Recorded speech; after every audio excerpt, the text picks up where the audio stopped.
एक प्रभु के अनेक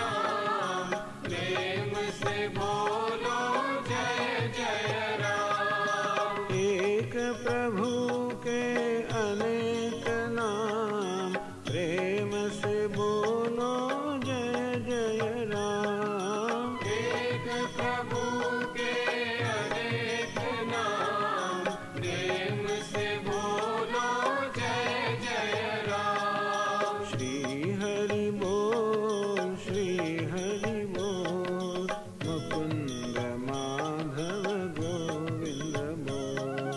श्री हरि बोल, श्री हरि बोल, मुकुंद माधव गोविंद बोल। हरि नाम में सब भूल जाओ, निस दिन हर पल हरि गुण गाओ। हरि नाम में सब भूल जाओ, इस दिन हर पल हरि गुण गाओ। हरि नाम में सब भूल जाओ, निस दिन हर पल हरि गुण गाओ। हरि नाम में सब भूल जाओ, इस दिन हर पल हरि गुण गाओ। श्री हरि बोल, श्री हरि बोल, मुकुंद माधव गोविंद बोल। श्री हरि बोल, श्री हरि बोल, मुकुंद माधव गोविंद बोल। श्री हरि बोल, श्री हरि बोल, मुकुंद माधव गोविंद बोल। श्री हरि बोल, श्री हरि बोल, मुकुंद माधव गोविंद बोल। मुकुंद माधव गोविंद बोल। मुकुंद माधव गोविंद बोल। मुकुंद माधव गोविंद बोल। मुकुंद माधव गोविंद बोल। मुकुंद माधव गोविंद बोल। मुकुंद माधव गोविंद बोल। मुकुंद माधव गोविंद बोल। मुकुंद माधव गोविंद बोल। मुकुंद माधव गोविंद बोल। मुकुंद माधव गोविंद बोल।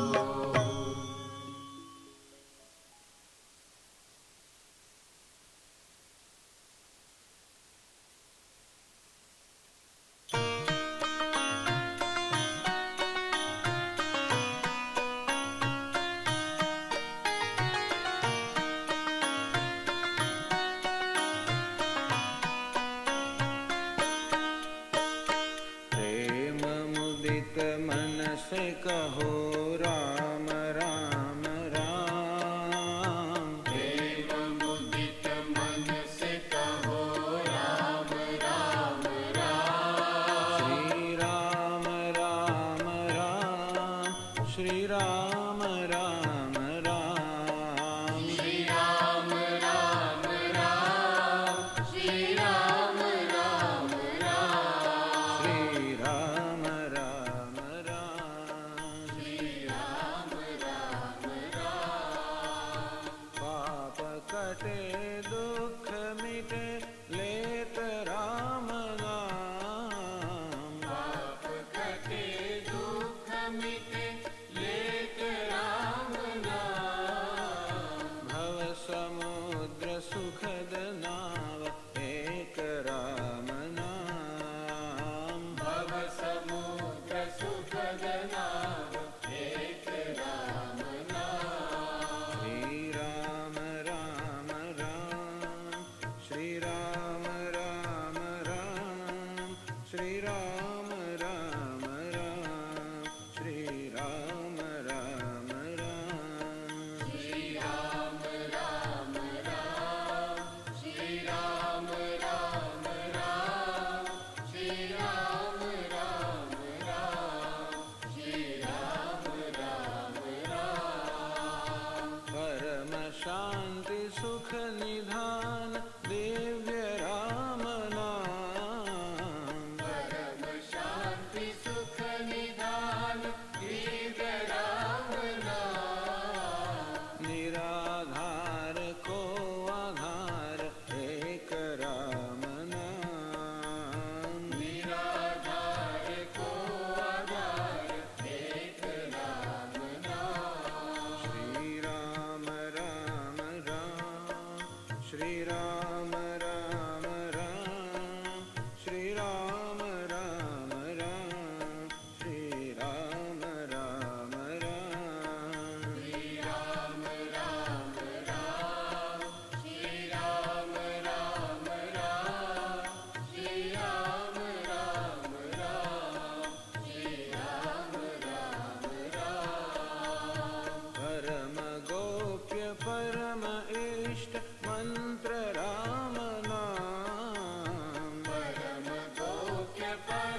सब ही राम नाम। माता पिता बंधु सखा सब ही राम नाम। भक्त जनन जीवन धन एक राम नाम। भक्त जनन जीवन धन एक राम नाम। Shri Ram Ram Ram Shri Ram Ram Ram Shri Ram Ram Ram Shri Ram Ram Ram. Shri Ram Ram Ram Shri Ram Ram Ram Shri Ram Ram Ram Shri Ram Ram Ram. Shri Ram Ram Ram Shri Ram Ram Ram Shri Ram Ram Ram Shri Ram Ram Ram. Shri Ram Ram Ram Shri Ram Ram Ram Shri Ram Ram Ram Shri Ram Ram Ram. Shri Ram Ram Ram Shri Ram Ram Ram Shri Ram Ram Ram Shri Ram Ram Ram. Shri Ram Ram Ram Shri Ram Ram Ram Shri Ram Ram Ram Shri Ram Ram Ram.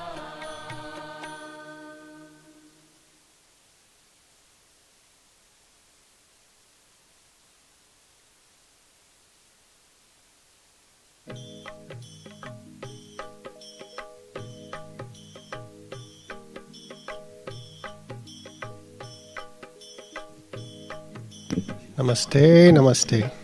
Just a quick question. Is anybody missing their nice USB-C to lightning connector cable? Then I'm going to keep it in the room back there, so when you realize it's you, you can come and find it.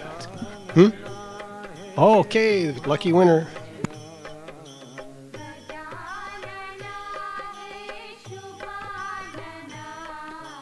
Gauri मनोहर प्रिय नंदना।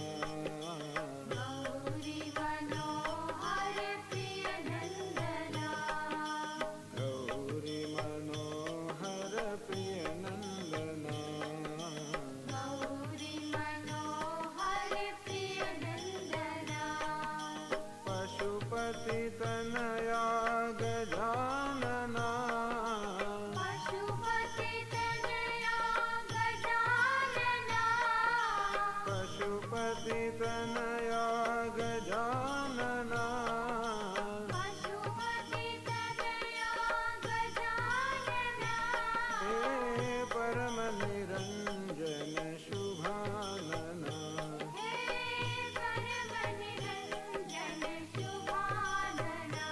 हे परम निरंजन शुभानना। हे परम निरंजन शुभानना। गजानना हे शुभानना। गजानना हे शुभानना। गौरी मनोहर प्रिय नंदना। गौरी मनोहर प्रिय नंदना। पशुपति तनया गजानना। पशुपति तनया गजानना। हे परम निरंजन शुभानना। हे परम निरंजन शुभानना। हे परम निरंजन शुभानना। हे परम निरंजन शुभानना। हे परम निरंजन शुभानना। हे परम निरंजन शुभानना। हे परम निरंजन शुभानना। हे परम Niranjan शुभानना।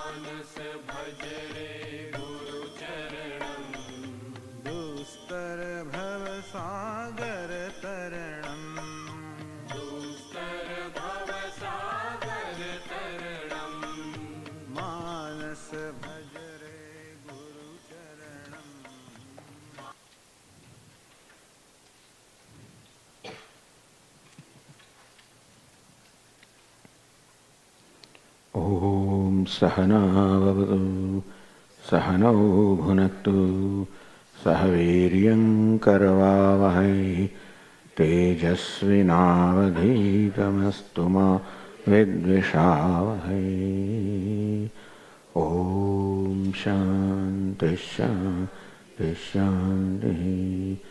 Om Purnamadav Purnamidam Purnat Purnamudachyate Purnasya Purnamadaya Purnamevavasishyate. Om Shanti Shanti Shanti. Shruti Smriti Purananam Alayam Karunalayam Namami Bhagavad Padam Shankaram Loka Shankaram Shankaram Shankaracharyam Keshavam Badarayanam Sutra Bhashya Krutau Vande Bhagavantau Punah Punah Ishvaro Gururatmeti Murti Bheda Vibhagine Vyomavad Vyapta Dehaya Dakshinamurtaye Namaha.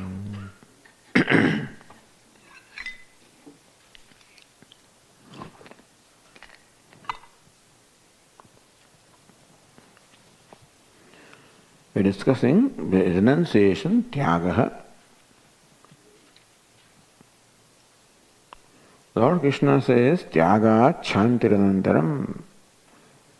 The true renunciation results into peace of mind, happiness of mind, which means that Lord Krishna prescribes Tyāga or renunciation as a means of happiness.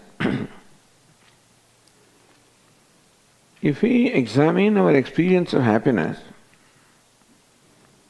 as it may come from watching a movie, eating a cake, ice cream, etc.,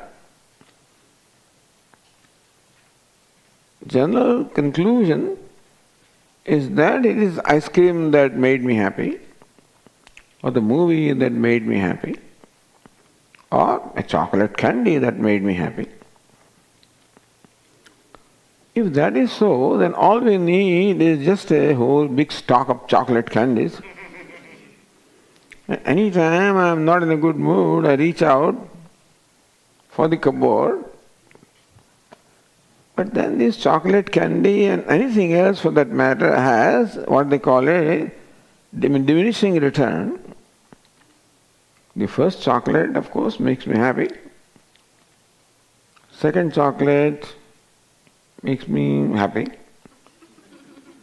Third chocolate, not so happy. Fourth chocolate, unhappy. Fifth chocolate, extremely unhappy. And therefore, chocolate is an example. If that was really the source of happiness, then more I eat, happier I should be. And that goes for anything that we look upon as a source of happiness. That any entity seems to have the ability to make me happy for a while, and then in course of time it loses its ability or utility. Therefore, from this observation also we can conclude that happiness does not lie in an entity such as ice cream or chocolate or movie or whatever else, social media for that matter, or anything. Swamiji, when I'm not in good mood, then I look at my WhatsApp or any other thing. WhatsApp is very, now there are so many other things which I don't even know, but the ability of those things also, you're not always able to enjoy what videos, that social site has to offer you, etc. The point is that even though our general conclusion is that happiness comes from an object which I think is means of happiness, That cannot be so because it is not consistently so. Sugar can be said to be sweet because it is consistently sweet. You taste sugar in the morning, it is sweet. Afternoon also sweet. Today, tomorrow, anytime sugar is sweet. And thus that consistency establishes that sweetness is the nature of sugar. Can we say that happiness is the nature of some entity? In that case, it should consistently make me happy, but that's not so. Even of the best of the things, if I'm not in a mood, I don't enjoy it. And that means that you cannot say that happiness resides in an object other than me. Because had that been the case, it should consistently make me happy. There is no such thing. So Vedanta examines that when you feel happy, where does it come from? I had an urge for ice cream, Swami. As long as I did not have it, I felt restless. When somebody brought a plate of my favorite ice cream, I was in heaven. So that experience establishes that happiness comes from that ice cream. But we say that that's not the case because it's not consistently so. If an external object is thus not necessarily a means of happiness, where do you think happiness comes from? I'm sure you know the answer, but then where does happiness, even when I enjoy an object like that, is it this flower that makes me happy? Where does happiness come from? So in every experience of, say, happiness, not only there is an object that is involved, but also the experiencer is involved. Therefore, we should consider both of them. Either this object is the source of happiness or the experiencer also could be a source of happiness. Swami, that doesn't make sense. If I am the source of happiness, then I don't need anything. I should always be happy. You just told us that if sweetness is nature of sugar, then it's always sweet. And so also happiness is my nature of the Atma. I should always be happy. Not the case.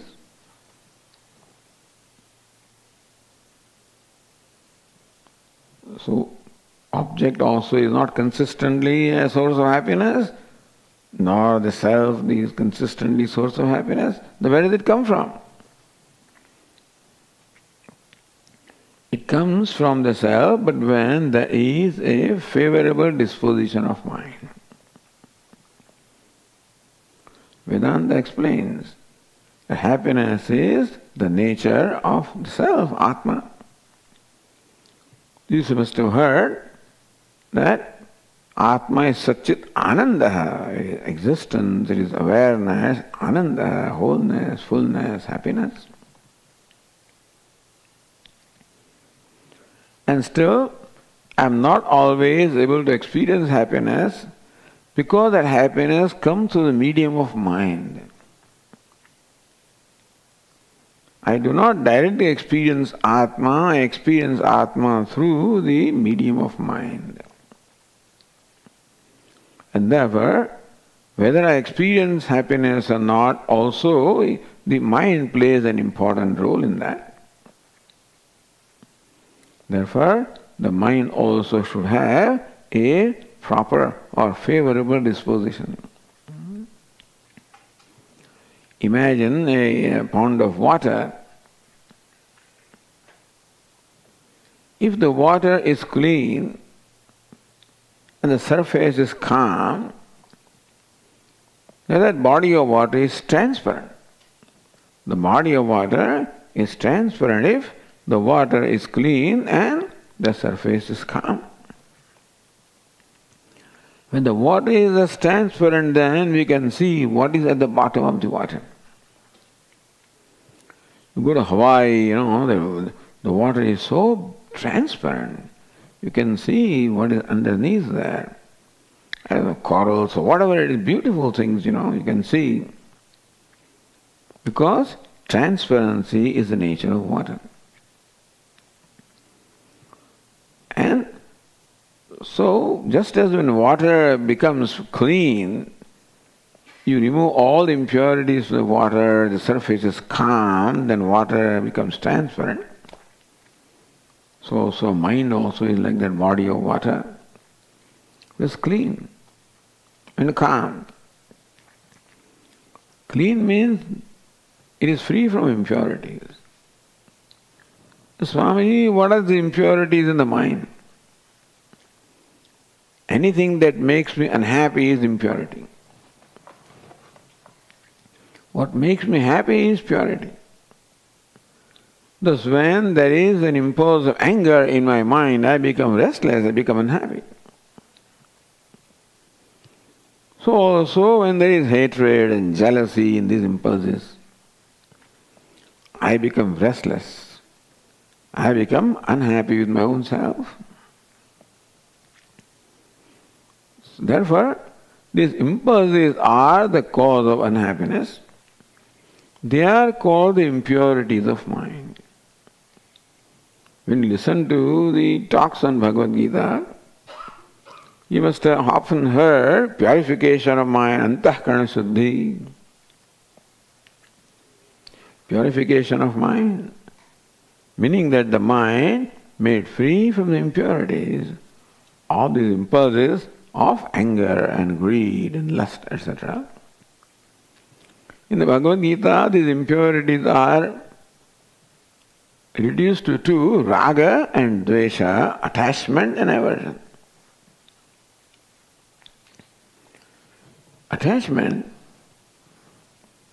is the kind of feeling that I have for an object like this, without which I become unhappy, without which I become restless. When this entity becomes a source in presence of which I feel happy and comfortable, in the absence of which I feel uncomfortable, unhappy, the relationship is called attachment. Raga, attachment. Meaning that because of its attachment, that makes this object a source of pleasure or happiness for me. And conversely, what we call aversion is when in presence of this object I become unhappy. So that in presence of which I become happy, that feeling is called attachment, in which presence of which I become unhappy, is called aversion. And usually our relationship is characterized by attachment and aversion. I feel happy in presence of certain entities, certain people, certain objects, certain places. And conversely, I feel unhappy in presence of some other people or some other places or some other objects. And this will vary. It's quite likely that what makes me happy can make you unhappy also. And conversely, what makes you unhappy can make me happy. I mean, when you're watching cricket, it depends upon which team you're rooting for. If the team that you're rooting for wins, you're happy. When your favorite player, hits a sixer, you jump in your seat. Even though I don't even know how to handle a bat, but still, as I have scored a sixer, I feel that happy. There is a sympathetic reaction. So thus attachment enables me to thus derive happiness from something, an object of my liking. And by the same token, when the cricketer from the opposite team, opposite means which I consider opposite, When it hits and it goes and goes and goes in my heart, you know. Sometimes it just doesn't quite make the boundary and I'm so happy.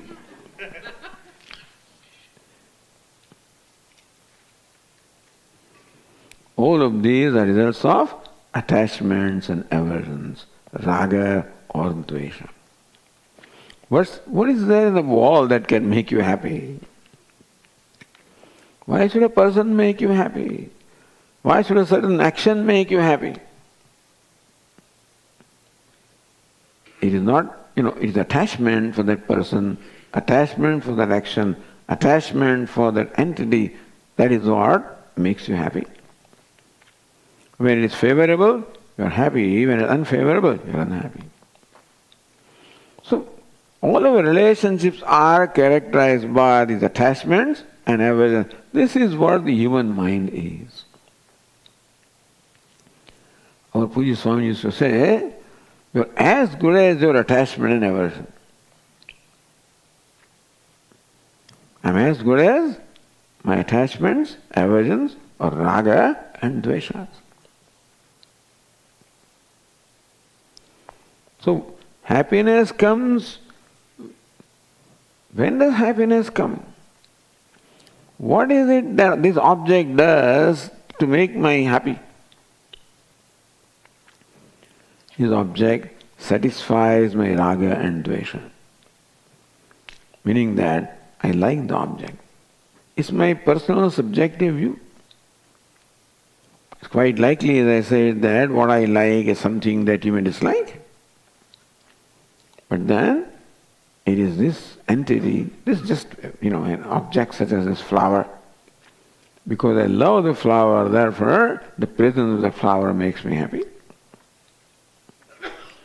Is it the flower that makes me happy? Or is it the attachment for the flower that makes me happy?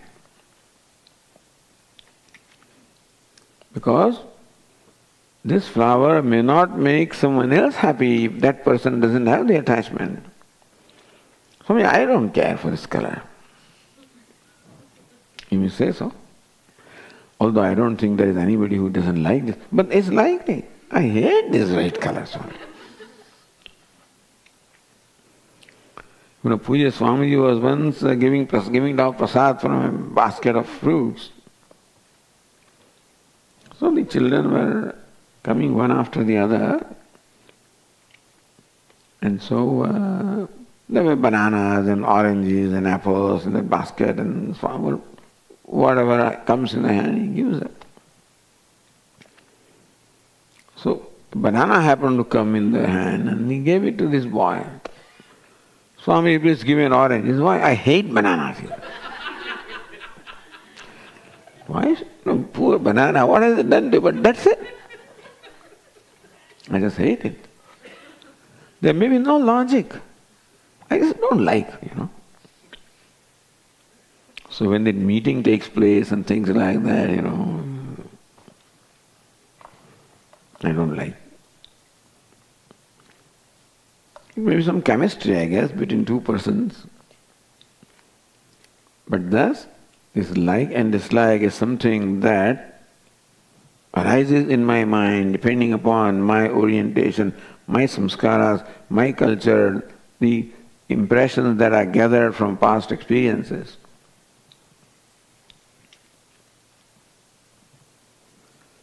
And therefore, that is called the impurity. Raga, attachment and aversions, or raga and dveshas are called the impurities of the mind.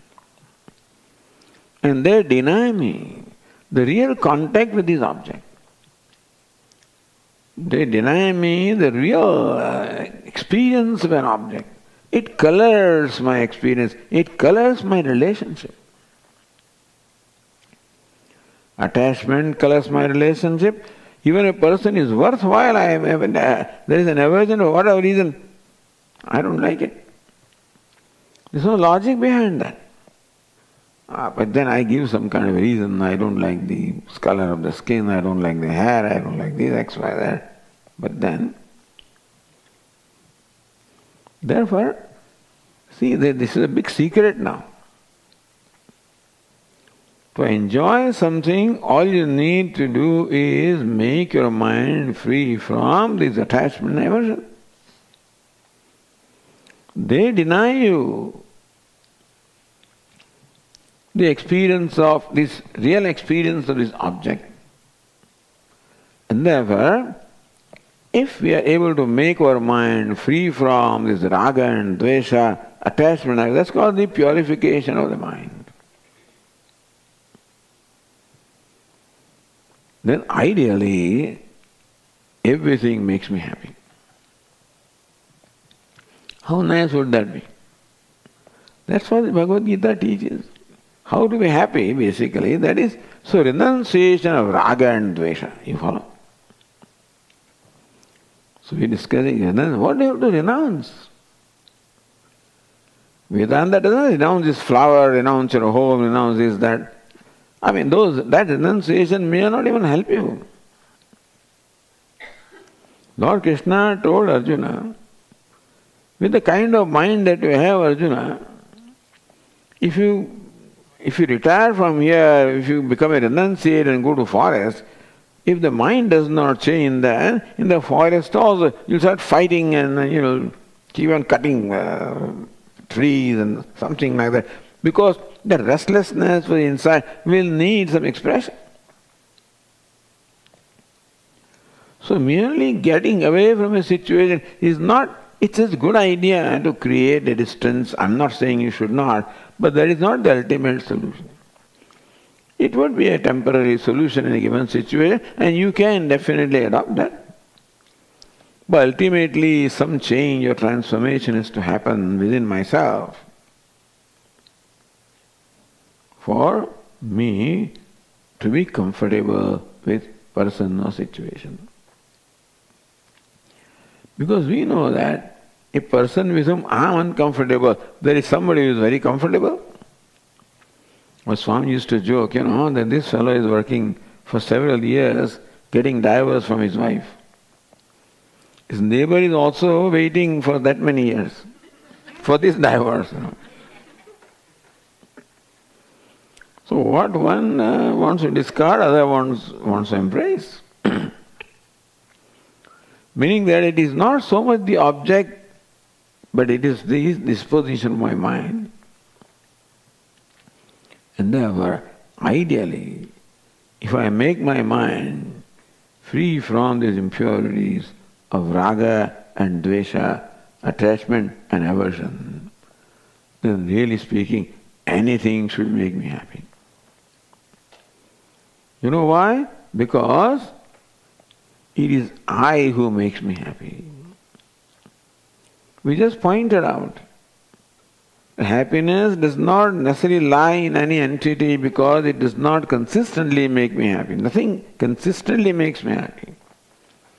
So then where is happiness? Happiness is the nature of the self. If that is so, how come I am not always happy?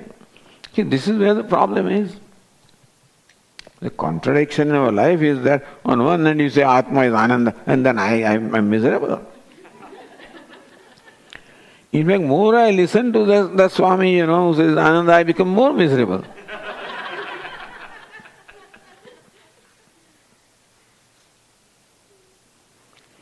And therefore, what should we do? So, once we are clear about the basic realities of life, the basic reality is that happiness is the essential nature of the self. And fortunately, myself also happens to be yourself, and therefore happiness is the nature of everybody, every self. Meaning that we do not have to depend upon anything or anybody to be happy. That's where Bhagavad Gītā shows us. If you are happiness, Swamiji, what prevents you from being happy? There is some obstacle. Just as the sun is shining in the sky, and still sometimes you do not experience the brightness of the sun or light because of the cloud, which is an obstacle. The cloud prevents you from experiencing the light of the sun. And so also the sun of happiness is always shining. There is some cloud. What's that cloud? The raga and dvesha, attachment and aversion, is like a cloud. When it is there, I am not able to experience the happiness of my own self. See, if this becomes clear to us, then our relationships also will change. I know that nobody makes me unhappy and nobody makes me happy. So only when a given disposition of mind is there that I become happy, and in another disposition of mind I become unhappy. So rather than working there and trying to manipulate that entity which I think makes me unhappy or happy, I don't have to manipulate, I have to work with myself.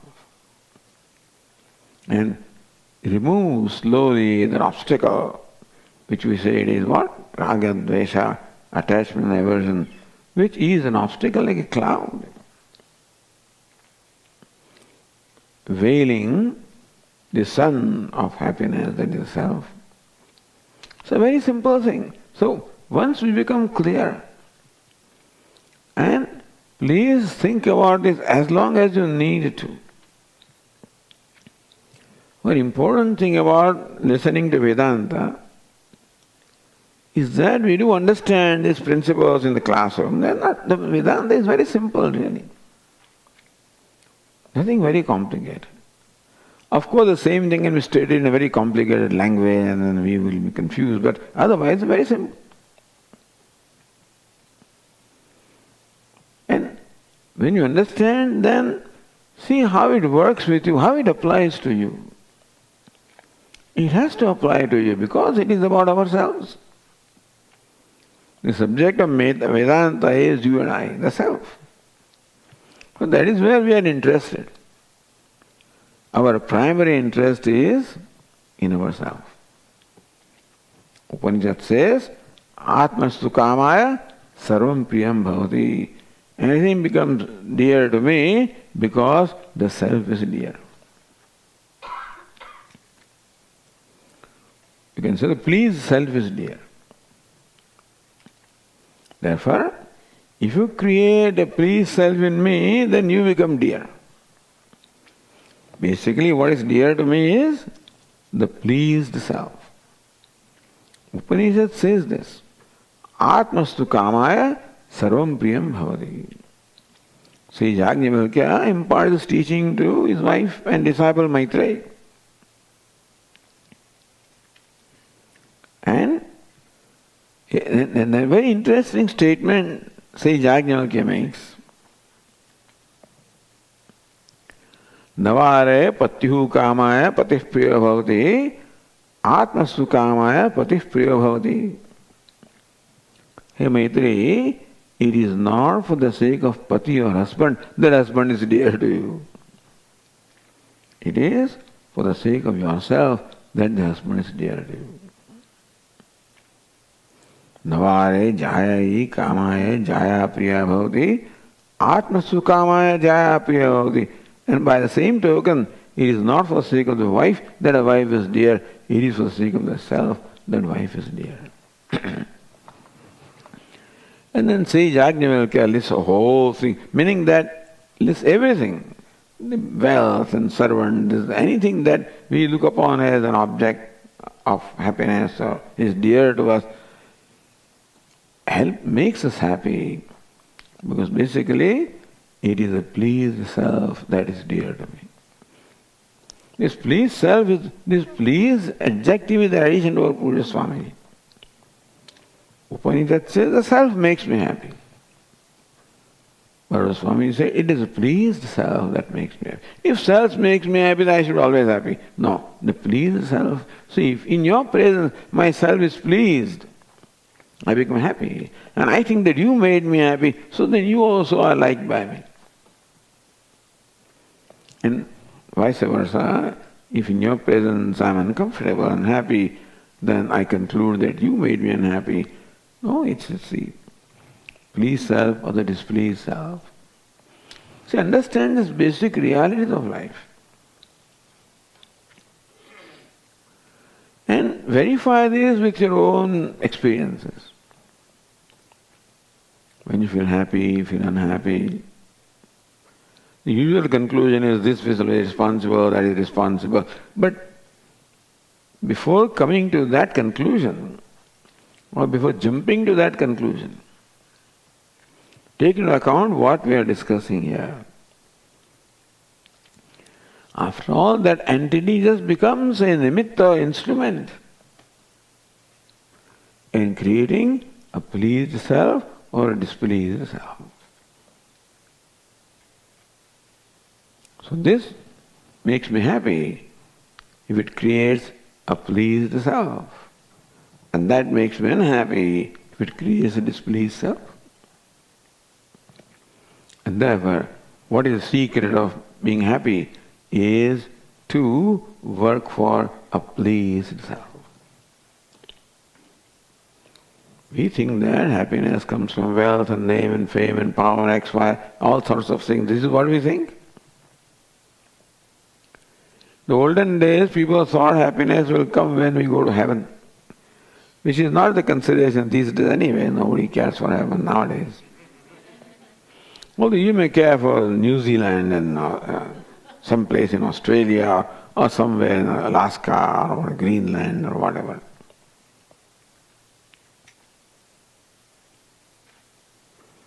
But they can make you happy if they are able to create in you a pleased self. If you had a problem with a partner, mind, sometimes it happens. Some argument happens and then you just get upset.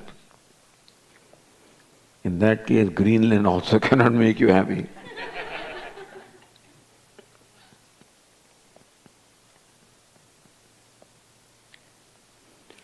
Meaning that there is no guarantee that a given thing can make you happy, but there is a guarantee that a pleased mind will make you happy. So understand Vedanta.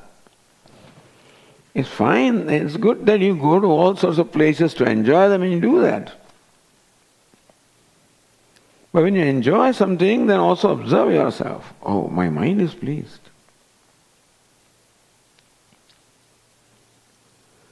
But then, well, I will add one more factor in here which may complicate the thing. That is just for your infant. The other factor is, when does my mind become happy, Swamiji? How come yesterday I did that thing I did not enjoy and today I enjoy the same thing? What's the difference? So we will add one factor. That is what we call our past karma. So, karma means the punya karma. If my past virtuous actions fructify at this moment, then this makes me happy. If my past papa karma fructifies, then this very same thing can make me unhappy. Meaning that real happiness comes by fructification of my virtuous actions. Unhappiness comes by the fructification of my vicious actions. But there is an additional factor, otherwise it is that. So pleased self happens when my punya karma fructifies. Displeased self happens when my papa karma fructifies. The reason why I am saying is that therefore the main effort in our life should be to accumulate the wealth of punya karma. More you accumulate, more likely that you will be happy. So what is punya karma? What's a virtuous deed? When you do something in the spirit of a contributor, that is helping somebody, offering something. So we will come to that, but the point is that is called punya karma. That is a virtuous action wherein I have this genuine desire to make somebody happy. In the words of Bhagavad Gītā, a selfless action. There is no action that is totally selfless, but as much as it can be.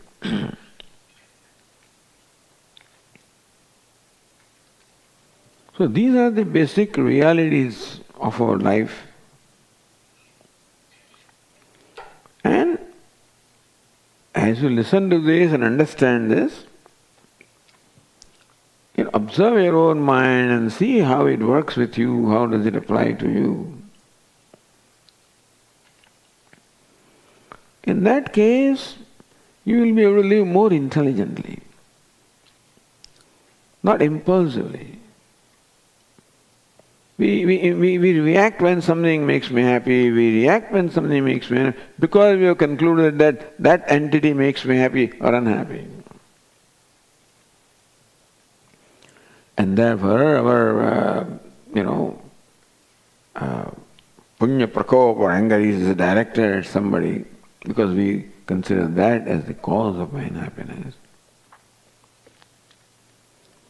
So happiness and unhappiness, the source of happiness is myself, and when that happiness is obstructed by this cloud of raga and dvesha, then I am deprived of the happiness of my own self. Therefore, to be happy, the primary pursuit should be to make my mind free from raga and dvesha, attachment and aversion. And Lord Krishna gives a beautiful program in the Bhagavad Gītā. And that program is renunciation. Renunciation of raga-dvesha. Renunciation of what is the cause of my unhappiness. Nobody would want you to renounce something that is valuable to you. That is, a source of happiness to you. Nobody would want you to renounce that. But sometimes we look upon something as valuable whereas it is not. That's possible. This looks like golden bangle and so I may consider it very valuable. And that may not be so. In that way, many things we think are valuable which may or may not be in reality.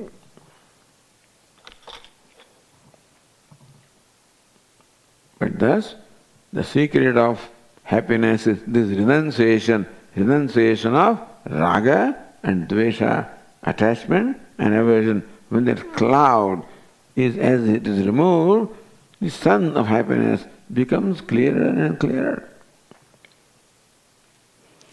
And it's a process. It doesn't happen overnight, but then if we undertake this process of systematically, intelligently working or thinking in a manner which is conducive to getting rid of this raga-dveshas, we create happiness for ourselves. Meaning that we create happiness for ourselves and we create unhappiness for ourselves.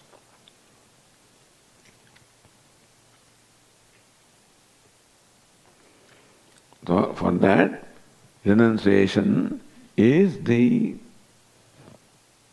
means called sadhanam, which is what Lord Krishna describes in the Bhagavad Gītā.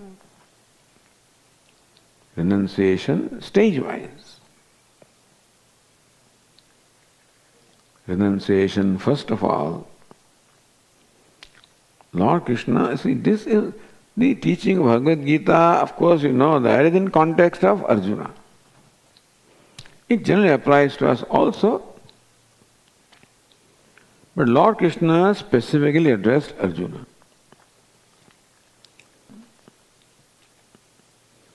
He is the commander-in-chief of Pandava army, and the opposite army is led by Duryodhana. Supposedly commander-in-chief is Drishtadyumna, but ultimately Arjuna is the leader of Pandava army.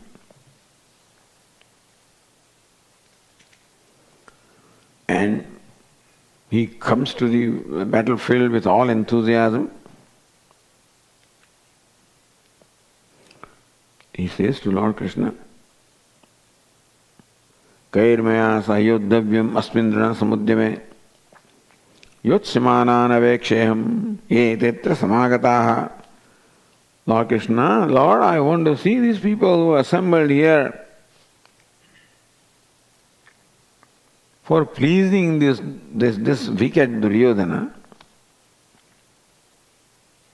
These people have gathered to please this wicked Duryodhana. I want to see them. So I want to know who I'm going to clear out. So he was all determined to fight this battle and kill his enemies. And you know the story that when he requested Lord Krishna for some kind of a miracle, something unusual about this battle, that somehow before fighting or initiating a battle, he requests Lord Krishna, please place my chariot between the two armies. That's not always the case, but here, maybe Lord Krishna is secretly working. You cannot put it past him. Therefore, likely secretly working. So today Arjuna requests Lord Krishna, his charioteer, please place my chariot between the two armies so I can survey both the armies and who are those with whom I have to fight. Lord Krishna obliged him. Lord Krishna is a driver, by the way. Charioteer is only a good sophisticated name for a driver. It means a servant. Lord Krishna is simply a servant here.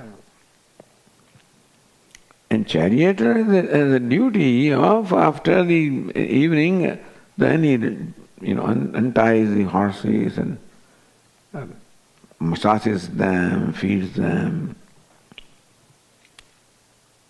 He is a servant, he does that. And Lord Krishna accepted to play that role. He is the Lord of Dwarika, he is well known as the Bhagavan to at least many people. And still when Arjuna requested him, "Oh Lord, will you please drive my chariot?" because he was well known as an excellent charioteer also. In Mahabharata, two persons were known as very good charioteers. One is Lord Krishna, who became the charioteer of Arjuna. Other is the king whose name was Shalya. He was also a great charioteer. And finally he became the charioteer of Karna in the last phase of the battle. These two were well known as great charioteers. So Lord, please place my chariot between the two armies. And then something happened in his mind now. That also must be by design, I guess. Because he has fought with these very people some time ago. You may remember that the Pandavas were exiled for 13 years because they lost in the game of dice. And the 13th year was the year in incognito, meaning that you should not be known, you must be incognito. So all Pandavas changed their attires. They took different. Bhimsen became the cook. Arjuna became a dance teacher. Yudhishthira became they all assumed those kind of menial roles so that nobody would spot them.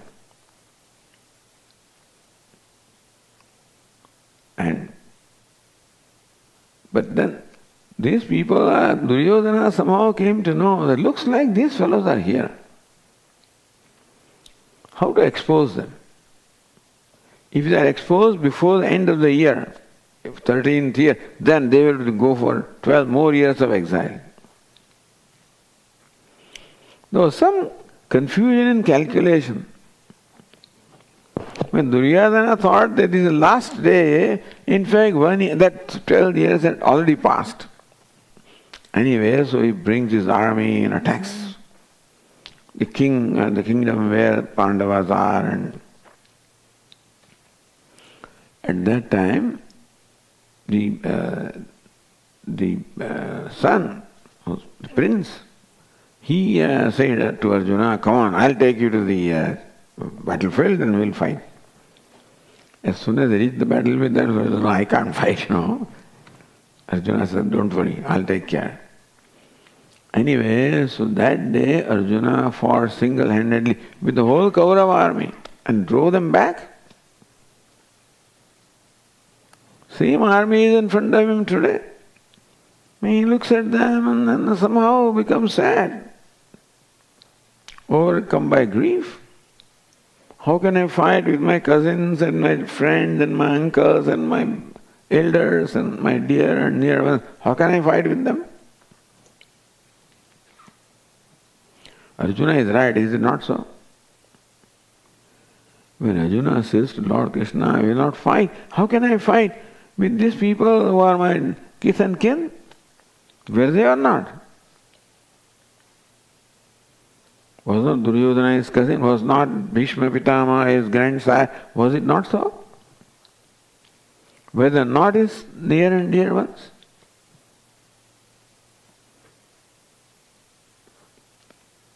Were they or not?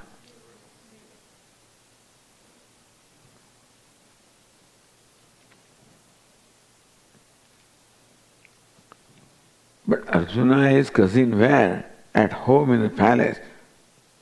Not here. It is like in a university, in a college, there is the students 11 and the professors 11, They play with each other. My professor is batting and I am the bowler. My professor is batting, so I'll give him a full toss. I'll be dismissed. Because in the cricket field there is no professor and there is no student. Both are players. Is it not so? So also in the battle where there is no uncle and there is no cousin and they are just enemies.